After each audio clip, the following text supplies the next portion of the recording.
Wife cheated on me with her colleagues, so I snatched everything she had. In life, we should always be prepared for the best and the worst. It's unpredictable and shocking how one moment can put your life together or make your life fall apart, as it did in mine. I, 36 male, married my best friend's sister 10 years ago, and in addition to that, we dated each other for 4 years, but we have known her since we were like 5. You can call us childhood sweethearts. Our dating days were very sweet and bitter because our relationship almost broke my friendship with Jacob, her brother. I'll call her Candace, 33 female. She was not just my girlfriend, but my childhood crush and the only woman I ever laid eyes on. On top of that, I considered her my soulmate until she willingly decided to break that soul contract of ours, which ruined my life and our daughters as well. Our marriage life was going smoothly, and we never fell out of love. She always took care of my needs, and I did the same with her. She's a great mother, and we have a 6-year-old daughter together. She's always very nice to everyone and has a very sympathetic nature, which made me rethink my thoughts before doubting her for something obscene like this.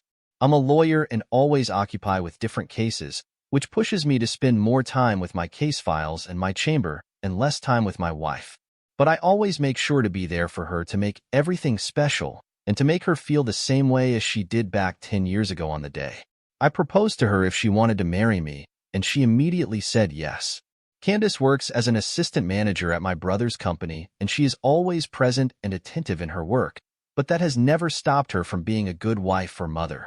Since the day she got promoted to an assistant manager position in a different branch, things have been very rough with regular arguments. She had been coming home later than usual, and I thought it was because she was adjusting to a different branch with different people, but my dad in fear escalated the day she came home very drunk, dropped off by her friend because she was unable to walk. I already tucked her daughter in bed and took Candace to our room.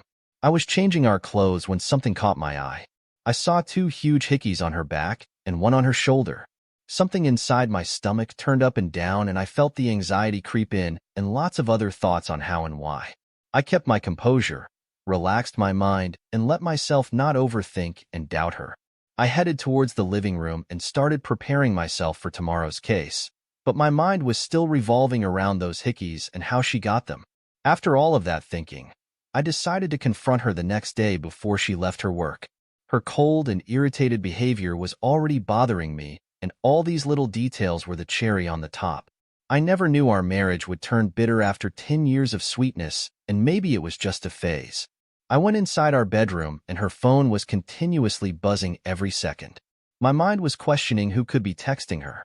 So I went to the desk and tried checking her phone, and our 10 years of marriage, Candace never had a lock on her phone, and this time her phone was locked. My thoughts again started haunting me, and I was thinking about our lives, our daughter, and everything we shared. I put the phone back on the desk and went outside to get ready for today's case.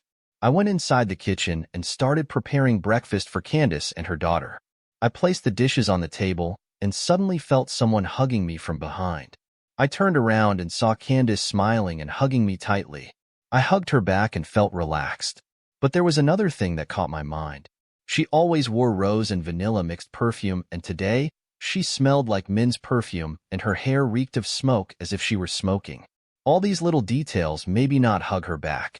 She sat in front of me at the dining table, all smiley faces as she was in a very cheerful mood, but I was unhappy.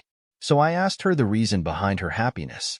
She told me that she was happy because I made her breakfast. I couldn't stop myself from asking where she was last night, so I eventually did. The smile on her face faded.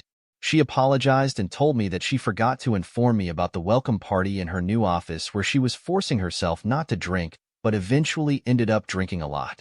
She looked frightened and suspicious. I asked her where she got all those hickeys on her back, and when she started putting locks on her phone, she stood up, put her hand on her head, and started grabbing her hair like a maniac. I ran towards her and tried to stop her. She was screaming and crying at the top of her lungs. I got scared by her behavior. She said it was not seeing her efforts. She had been putting in her work and doubting her for screwing someone. She called me insensitive that I didn't care to ask about the marks and just made my assumption that it was a hickey. She said it was a cigarette burn she got in the club. I guess anyone at my place would have done the same thing. Before I could say it, she stopped me by telling me that her phone password was my birth date and because of office files on her phone, she had to put a lock. After all the screaming and shouting, I went to work.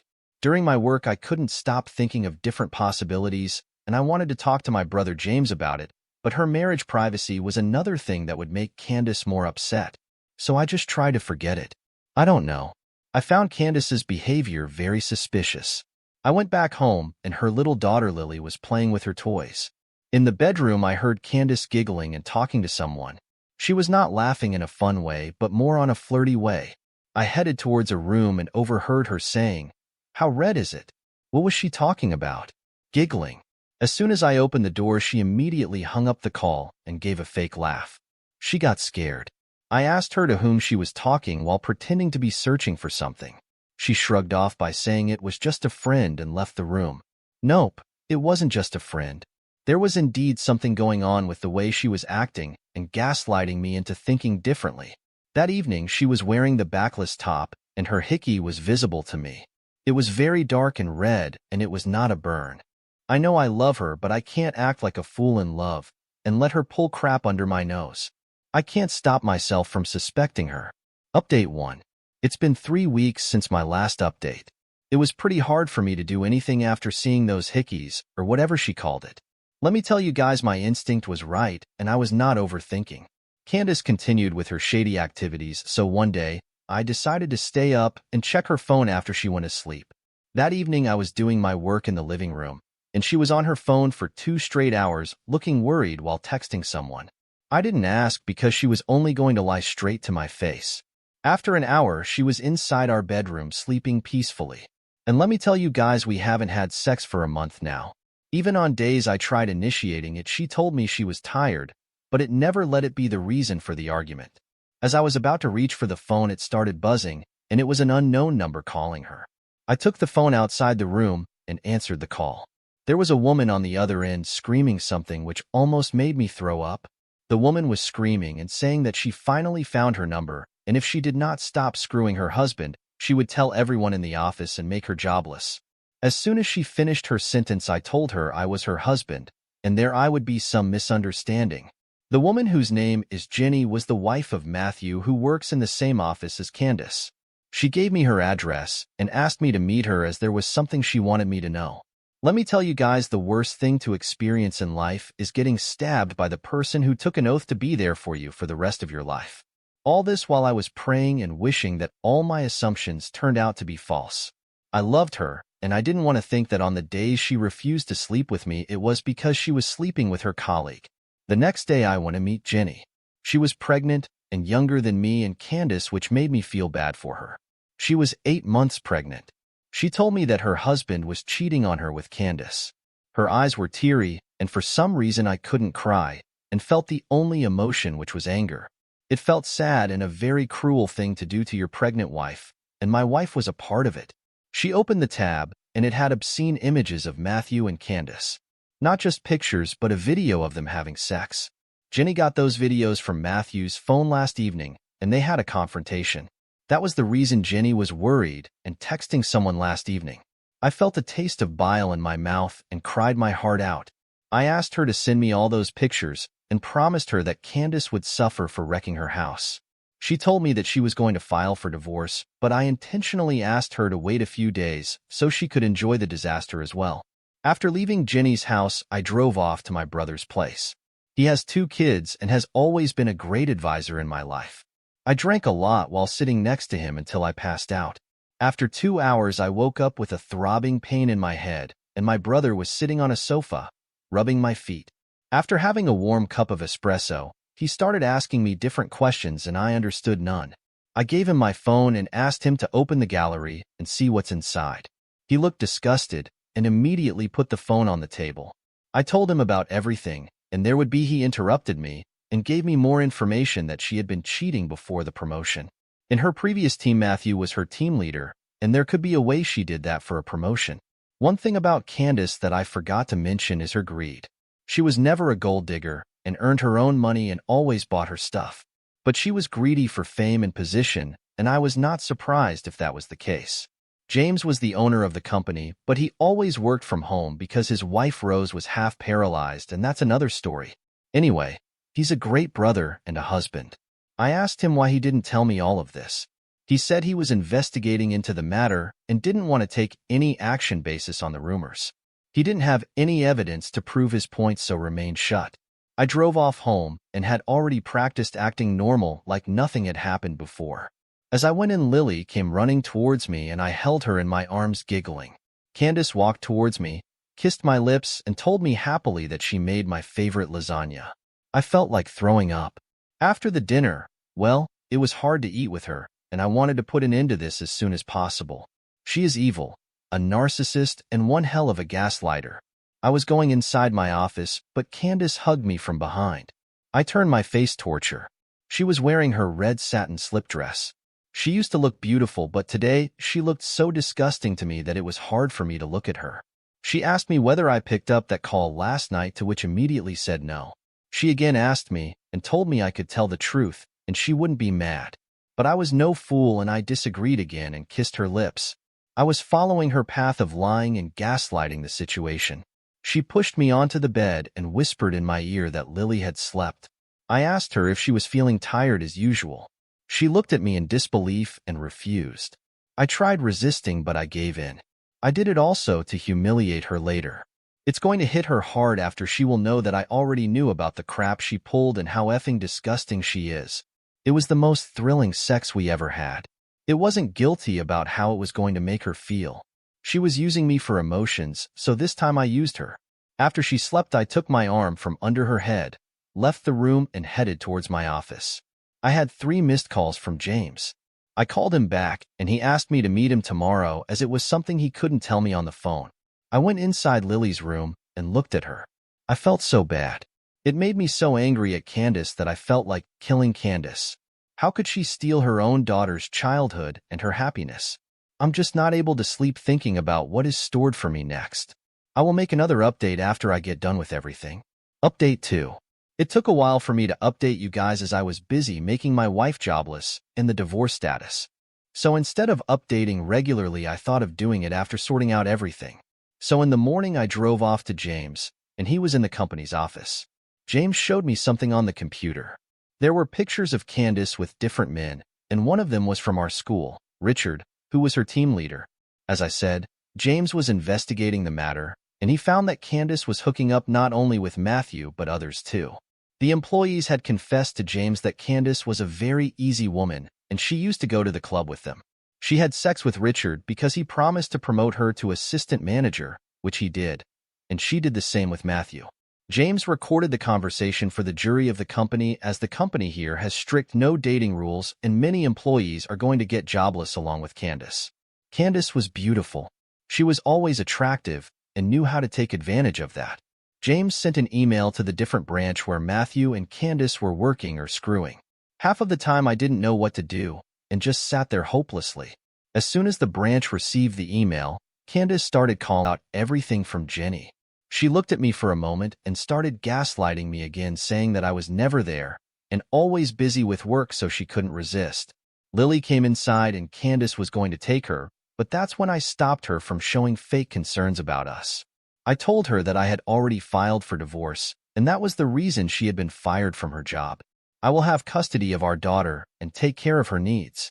I am a lawyer, so it was easier for me to get things done. She started sobbing and crying and begging me if she could do anything to fix this. It made me so angry, and I asked her how she could fix anything when she felt no remorse for what happened. I asked James to take Lily to his place so she wouldn't have to witness such things. I felt sorry for my little girl. When she was born, I was happy about her future, and she was blessed with 2 parents.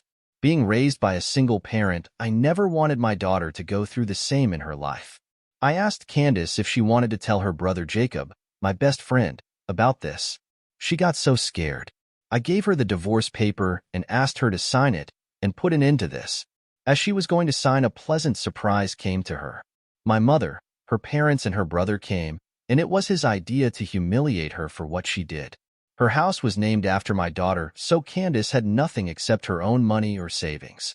Her parents loved me, and they were disappointed and disgusted by her actions. Jacob told her that the reason he was against us marrying was because he knew she would ruin me and the family, and she proved him right. After all, her brother knew her well. My mother loved her as her daughter, and there she also wiped her tears and consoled her. I read the divorce papers and told Candace that she could come and visit, and it was also allowed to stay with Lily in this house, and I would never take Lily away from her. Before this, I had already shown her pictures to Jacob, but not the obscene ones, and to be honest, I have no respect for her.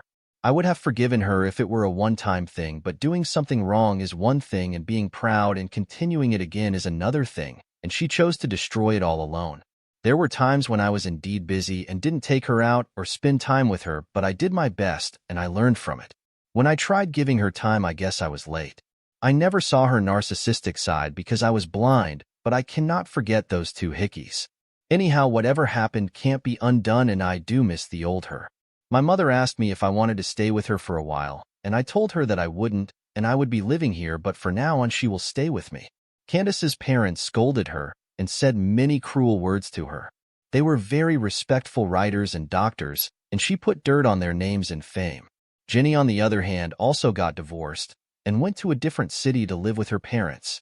After the divorce, things were pretty difficult to handle, but the satisfaction of making her jobless remained constant at my heart after seeing the aftermath of things happened.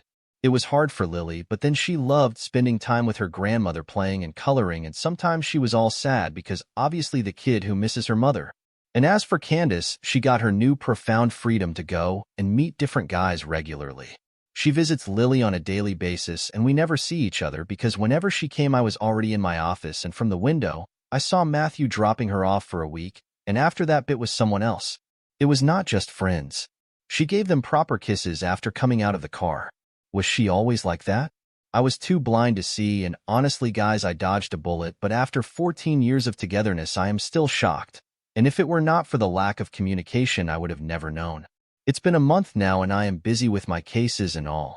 We did see each other after all, and I agree, and I feel empty and sad and on depression and anxiety medication. She is doing better than ever with no remorse or anything, but from time to time she gets humiliated, which satisfies me a lot.